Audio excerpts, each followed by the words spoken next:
哎，我问一下啊，这是女生宿舍，要不要脸？五行缺火，燃烧的人。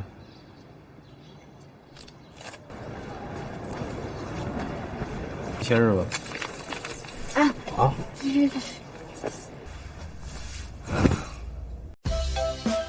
Hai semuanya, kebayang gak sih kalau kita orang desa dan miskin punya kesempatan bersekolah di sekolah terbaik, tapi malah jadi idolanya para murid populer di sana. Apa nggak keberuntungannya double-double tuh? Seperti kisah yang satu ini, All This Year. Film ini dimulai dengan memperlihatkan seorang gadis cantik bernama Chen Chacha. Dia tengah sibuk mengatur barang-barangnya ke dalam pesawat. Dia tampak membawa sebuah koper yang cukup besar untuk persiapan pulang ke kampung halamannya. Koper Chen yang berat membuatnya kesulitan untuk meletakkan di kabin pesawat. Melihat hal ini, seorang pramugari dengan sigap menawarkan bantuan dan mengangkat koper itu. Namun, di tengah saat mereka mengangkat koper, mata Chen tiba-tiba melihat pria yang tampak dia kenali. Setelah melihat lebih jelas lagi, dia langsung tampak malu dan berusaha bersembunyi.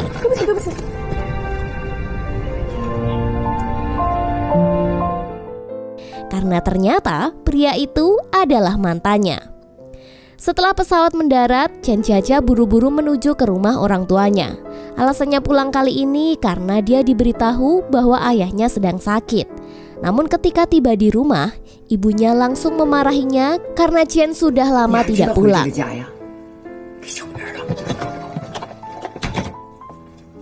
Tak ingin memperburuk keadaan, Chen segera menemui ayahnya dan membujuk untuk berobat ke rumah sakit. Setelah itu, Chen memutuskan untuk beristirahat dan pergi ke kamarnya. Di kamar, dia pun membuka sebuah kotak yang berisi barang-barang lamanya. Lalu, dia pun melihat sebuah CD rekaman. Seketika, Chen teringat akan pertemuan tak terduga dengan mantannya di pesawat tadi. Dan kita pun dibawa ke tahun 2005.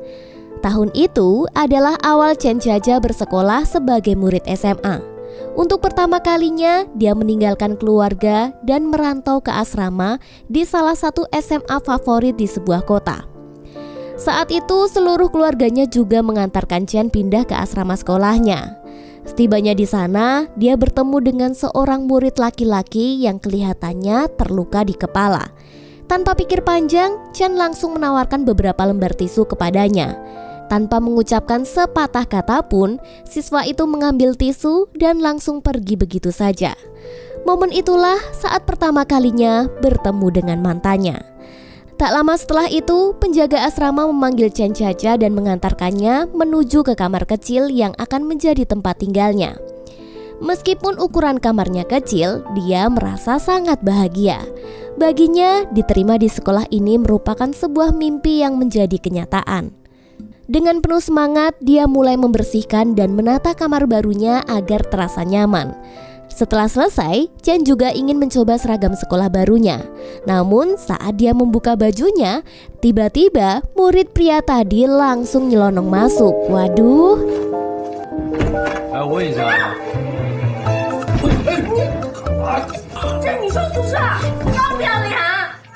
Tanpa menunjukkan rasa bersalah, si murid laki-laki itu justru ingin memasuki kamar Chen untuk bersembunyi. Karena ternyata dia sedang dikejar-kejar oleh satpam sekolah. Chen yang tidak ingin terlibat masalah memilih untuk keluar mencari makan dan meninggalkan murid laki-laki tadi. Saat di jalan, Chen berpapasan dengan seorang guru. Hal ini membuatnya khawatir jika murid laki-laki tadi mungkin akan tertangkap oleh si guru itu. Dengan rasa cemas, dia segera kembali ke kamarnya untuk mencari si murid. Namun setelah mencari, tampaknya murid laki-laki itu sudah pergi. Akan tetapi, ketika Chen masuk ke dalam kamarnya, dia terkejut karena murid laki-laki itu sebenarnya sudah berada di kamarnya sejak awal. Sejak saat itulah Chen mengetahui bahwa murid laki-laki itu bernama Liran. Liran kemudian mencoba mengajak Chen Chacha berkenalan. Namun saat itu Chen menunjukkan sikap yang dingin dan cuek. Meski begitu, Liran tidak menyerah. Dia memberikan sebuah Walkman yang telah dia tanda tangani. Meskipun awalnya menolak, Chen akhirnya menerima kaset itu karena terus-menerus dipaksa oleh Liran. Momen inilah yang menjadi awal cerita antara mereka berdua. 春间的夏，遇见的见，夏天的夏。行。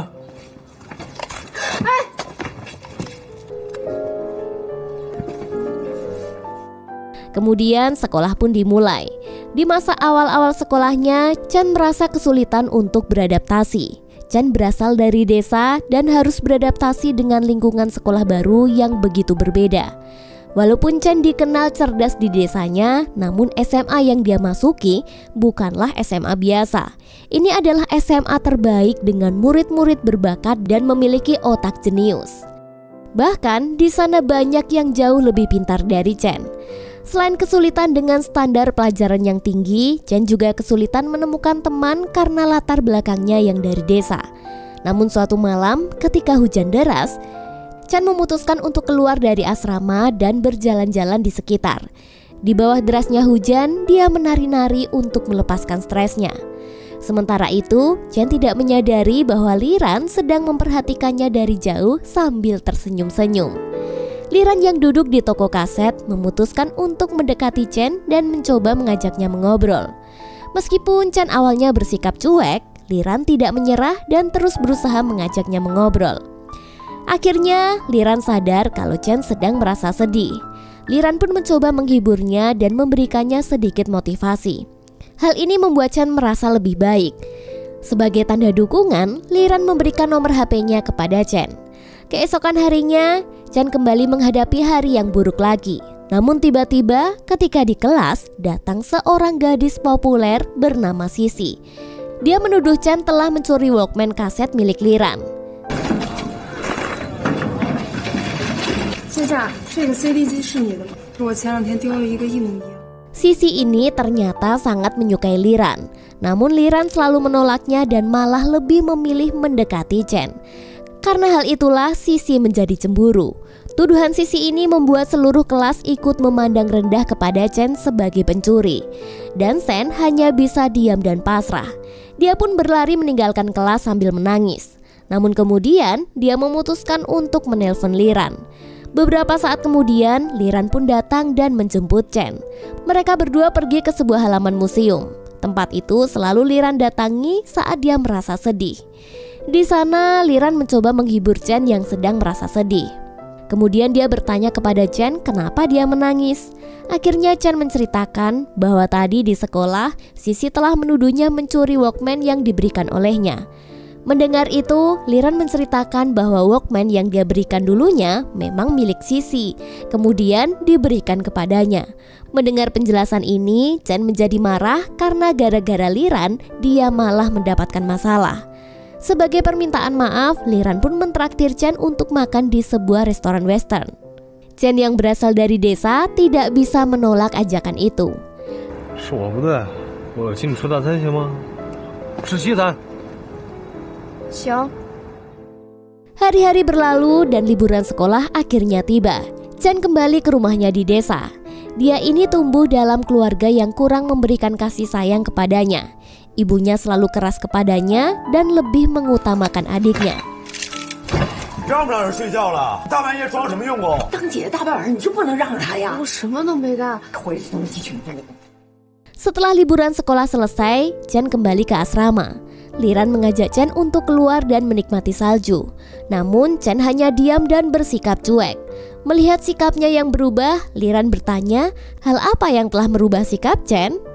Dengan berat hati, Chan menjelaskan bahwa tujuannya datang ke kota ini hanyalah untuk belajar. Dia tidak ingin menjalin hubungan yang lebih dekat atau bermesraan dengan Liran. Mendengar kata-kata itu membuat Liran tersinggung dan marah. Sejak malam itu, hubungan mereka berubah. Keduanya pun memilih menjaga jarak satu sama lain. Pada pagi hari, di depan kelas, Chan didatangi oleh seorang gadis cantik bernama Kian Chan. Dia terlihat cukup baik dan kemudian dia mengajak Chan untuk ikut pesta di ulang tahunnya. Melihat kesempatan untuk mendapatkan teman, dengan senang hati Chan menerima undangan itu. Malam pun tiba di mana pesta ulang tahun itu diadakan. Saat Chan menghadiri sebuah ulang tahun itu, dia tidak sengaja malah bertemu dengan Liran. Namun mereka tidak bertegur sapa.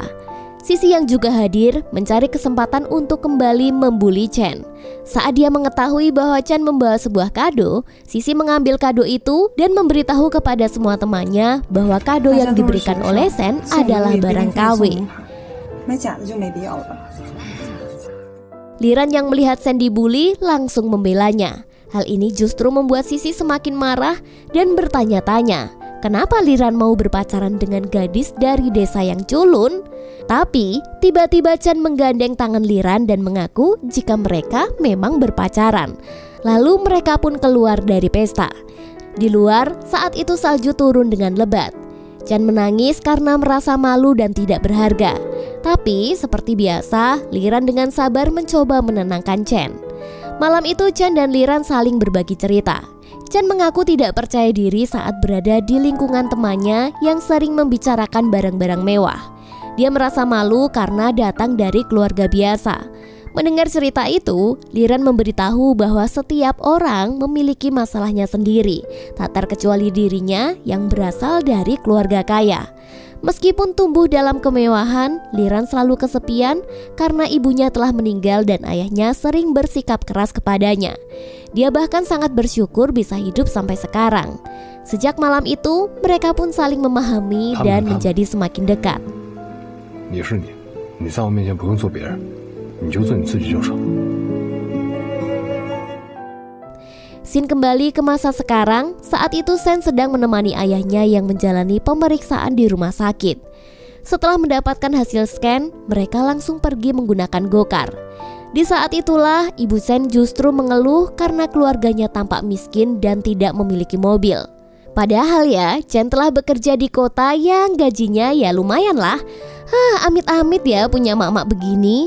Mendengar hal ini, Chen mengajak adiknya untuk pergi ke dealer dan memilih mobil di sana. Namun saat dia sedang melihat salah satu mobil, dia malah bertemu dengan seseorang di dealer itu. Di sana Chen ternyata bertemu lagi dengan Liran. Kini Liran sudah berubah menjadi pria dewasa yang berhasil dan mapan. Pertemuan tak terduga itu seharusnya menjadi momen yang romantis. Namun Chen malah marah-marah karena merasa tidak mampu untuk membeli mobil itu. 6万还是7万，我赔给你。行，9万5万吧。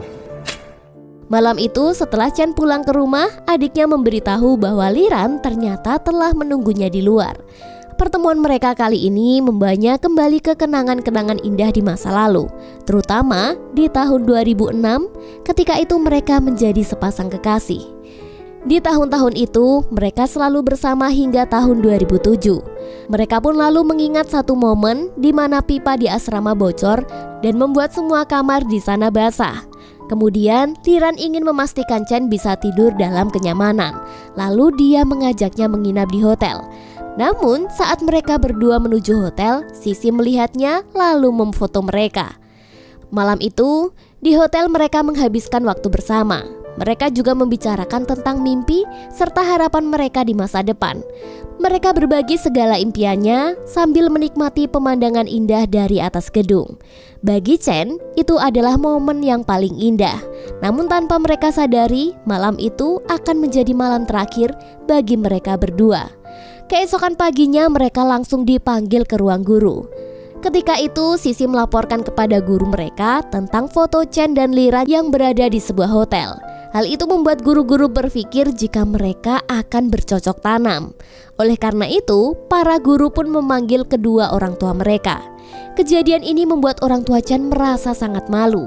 Mereka lalu memutuskan untuk memindahkan Chen ke SMA lain di desa. Menurut orang tuanya, Chen malah menjadi begundal setelah sekolah di tempat ini. 我现在把他带回去，给你添麻烦了。走。我哪儿都不去。还有你这个脸的话，跟我马上回家，别在这给我丢人现眼。 Scene lalu berganti pada hari pertamanya di SMA desa. Chen langsung menjadi sorotan semua murid di sekolah. Ternyata rumor tentang dirinya yang bercocok tanam itu sudah menyebar di sekolah. Walaupun tidak nyaman, namun Chen tetap mencoba cuek dan melanjutkan hari-harinya. Setelah pelajaran telah selesai, Liran tiba-tiba muncul di kelasnya. Dia ingin meminta maaf kepada Chen karena merasa bersalah atas semua masalah dan membiarkan Chen juga kehilangan mimpinya. Awalnya Chen sangat marah dan tidak ingin bertemu dengan Liran. Namun, setelah mendengarkan penjelasan Liran, Chen tidak bisa menahan air mata. Chen menyadari ketulusan Liran dan dia juga tahu jika Liran juga melalui masa-masa yang sulit. Karena hal itulah mereka berdua berbaikan dan berjuang untuk tidak menyerah. Begitu sampai di rumah, Chen langsung mencari kesempatan untuk berbicara dengan orang tuanya. Dengan tenang dia menjelaskan tentang kejadian sebenarnya di hotel. Dia tidak bersalah dan tidak melakukan apapun. Fotonya bersama Liran pun adalah ulah dari temannya yang berniat menfitnahnya.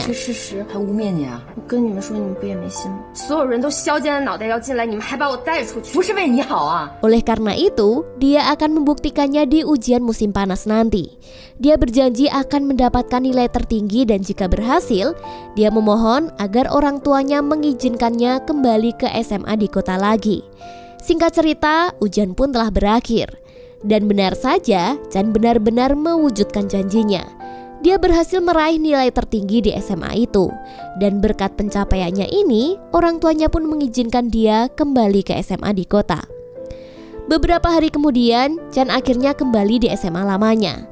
Sisi yang mengetahui hal ini berusaha mencari kesempatan untuk membulinya lagi.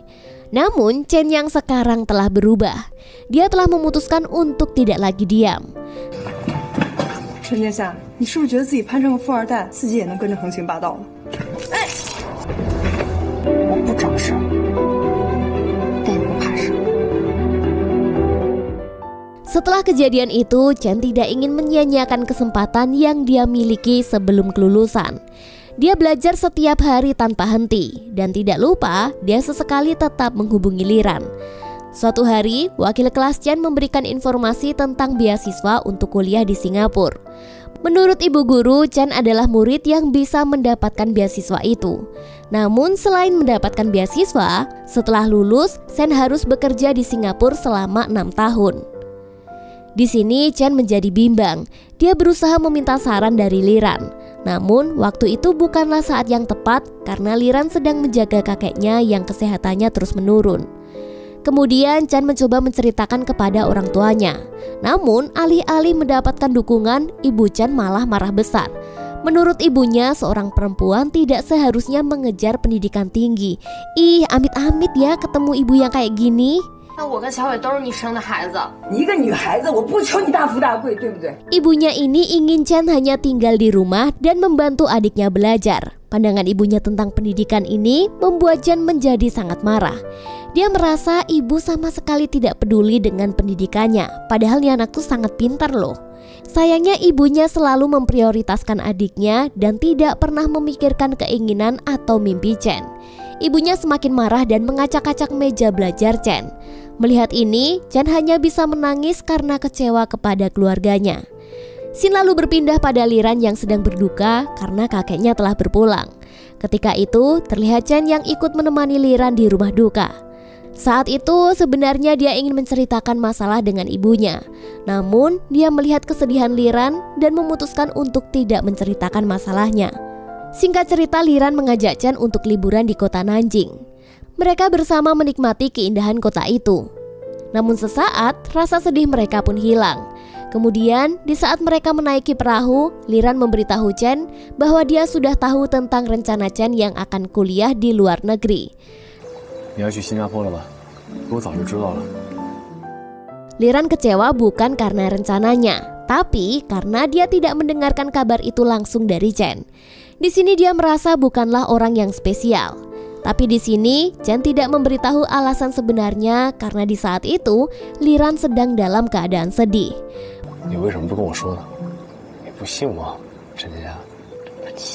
Meski sulit bagi Liran menerima kepergian Chen, dia mengerti pentingnya bagi Chen untuk mengejar mimpinya.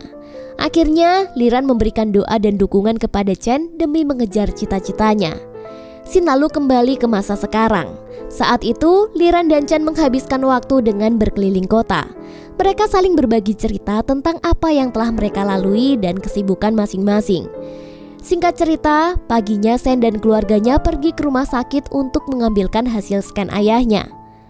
Di sini mereka sangat terkejut ketika hasil tes menunjukkan bahwa ayah Chen menderita kanker hati dan secepatnya membutuhkan pendonor hati. Kabar ini membuat Chen sangat syok dan sedih. Melihat keadaan Shen, Liran segera datang untuk memeluk dan menenangkannya.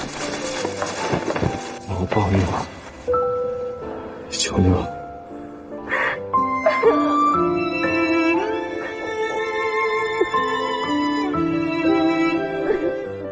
Kemudian, Liran ingin membantu dan mengajak Shen bertemu dengan teman ayahnya yang memiliki rumah sakit dengan fasilitas memadai demi proses pengobatan ayah Chen Chacha. Karena circle-nya yang seorang sultan, akhirnya mereka pun dipermudah dan menemukan pendonor hati untuk ayah Shen. Pada hari itu, Shen merasa sangat terharu dengan ketulusan Liran yang telah membantu. Dan malam itu pun mereka bercocok tanam. Keesokan harinya, saat Shen sedang merawat ayahnya, tiba-tiba ayahnya bertanya, apakah Chen sekarang merasa bahagia? Dalam obrolan itu, ayahnya juga mengungkapkan penyesalannya karena tidak pernah memberikan kebebasan kepada Chen. Namun dia juga selalu bangga kepada Chen dan berjanji akan selalu memberikan semangat untuk mengejar mimpinya. Namun tidak lama setelah itu, ayah Chen meninggal dunia. Sebelum Chen berangkat kembali ke Singapura, adiknya tiba-tiba cerita tentang kenyataan ibunya yang selalu merasa bangga terhadap Chen. Dia selalu mengikuti berita tentang Singapura dan prestasi-prestasi Chen. Bahkan dia sering mengutip koran yang berbicara tentangnya. Mendengar hal itu, Chen menyadari bahwa ibunya sebenarnya sangat menyayanginya. Namun, ibu Chen mendidik dengan cara yang keras untuk membentuk mental yang kuat bagi Chen. Sebelum pergi ke bandara, Chen menyempatkan untuk makan bersama Liran. Meskipun Liran berharap Chen tidak pergi, tapi dia mengerti bahwa Chen masih memiliki mimpi yang harus dia capai, sehingga dia harus melepaskannya. 然，这次送我吗？想得美，我才不送你呢。 Liran pun berjanji bahwa dia akan menunggu dan menjemput Shen ketika kembali ke Cina. Seiring berjalannya waktu, Shen yang saat itu sedang bekerja tidak dapat melupakan kenangannya bersama Liran. Dia selalu khawatir akan menyesal jika tidak bersamanya. Seketika itu, Shen memutuskan untuk resign dari pekerjaannya dan dia pun kembali ke Cina. Sesampainya di bandara Cina, Liran setia dengan janjinya dan datang menjemput Shen. Liran bertanya mengapa Shen kembali dengan cepat. Shen lalu jujur dan mengatakan bahwa dia tidak bisa membayangkan masa depan tanpa Liran. Akhirnya, mereka berdua memutuskan untuk hidup bersama dan bahagia selamanya. Pak Camat punya istri 4 dan film pun tamat.